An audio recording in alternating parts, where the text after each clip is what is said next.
Hello, and welcome to Tea and Tarot.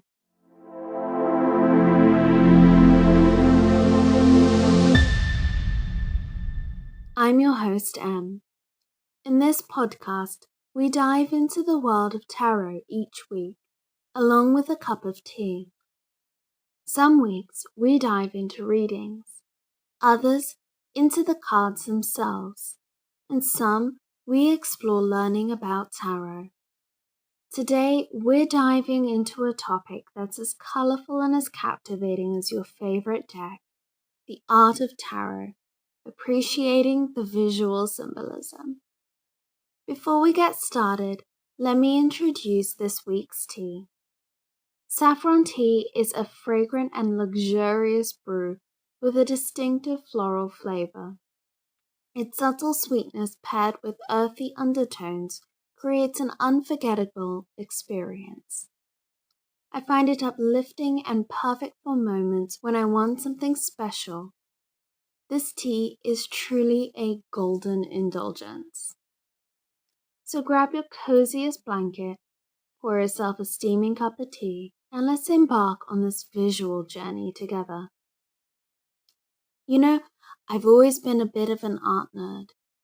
As a kid, I'd spend hours doodling in my notebooks, dreaming of becoming the next Picasso.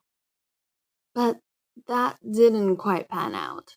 But my love for art found a new home in tarot. And let me tell you, these cards are like miniature masterpieces. Let's start with a little story.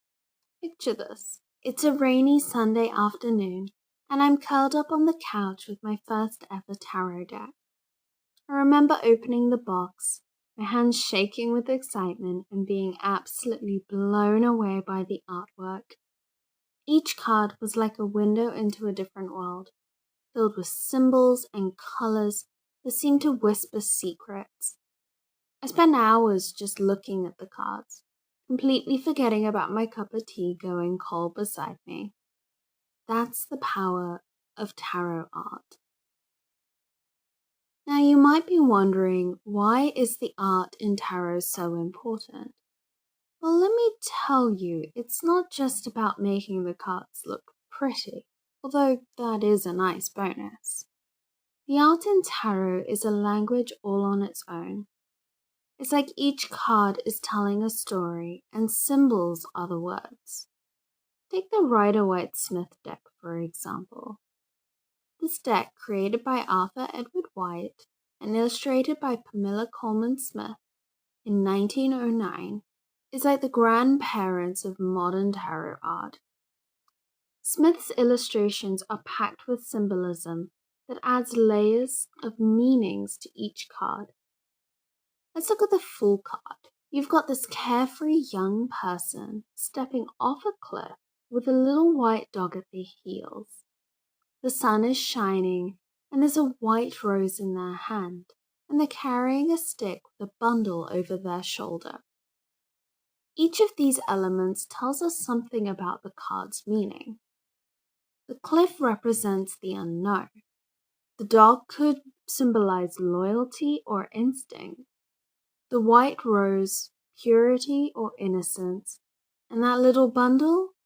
It's all about the potential and possibilities they're carrying with them. It's like a visual poem about new beginnings and taking leaps of faith. But here's the cool thing. Different artists interpret these symbols in their own unique ways. In the Wild Unknown deck by Kim Krans, the Fool is depicted by a baby chick taking its first step out of the nest. Same concept, totally different imagery, but it still captures that essence of innocence and new beginnings. Now let's talk color. Color in tarot isn't just about making things look pretty. It's a symbol all on its own. Red often represents passion or danger. Blue can symbolize emotions or intuition.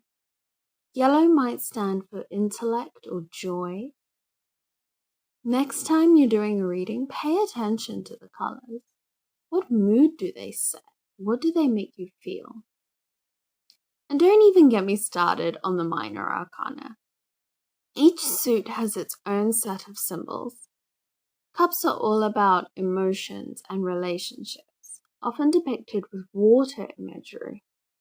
Pentacles deal with the material world, usually shown with earthy symbols. Wands represent passion and creativity, often associated with fire, while swords cut through confusion and are linked to air and intellect. Here's a fun exercise for you to try at home. Pick a card from your deck and really look at it. What's the first thing that catches your eye? What details do you notice?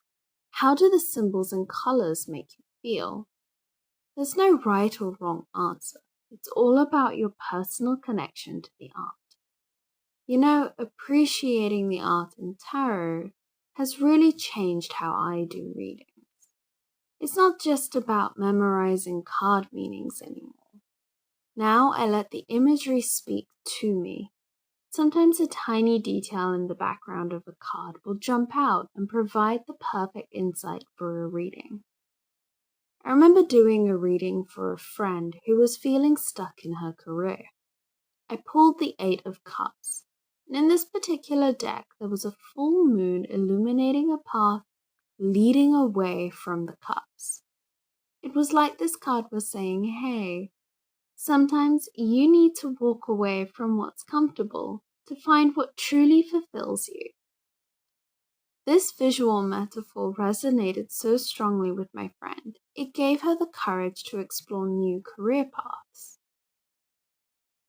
Before we wrap up, I want to give a shout out to some amazing tarot artists who are pushing the boundaries of tarot art. Creators like Yoshi Tani and their vibrant, diverse Tarot of the Divine, or Stephanie Pui Moon Law's stunning Shadowscapes tarot. These artists are reimagining traditional tarot symbolism in fresh and exciting ways. So next time you pick up your tarot deck, take a moment to really look at the cards. Appreciate the artistry, the symbolism, the colors. Let the images speak to you. Who knows what insights you might discover? And hey, I'd love to hear from you. What's your favorite tarot deck art-wise? Is there a particular card that you find visually striking? Drop me a comment or reach out on social media. I always love geeking out about tarot art with fellow enthusiasts. Thank you for joining me on today's episode. If you enjoyed today's discussion, please do subscribe or find me on social media. I hope to see you again next week. Until then, stay curious, stay grounded, and keep learning.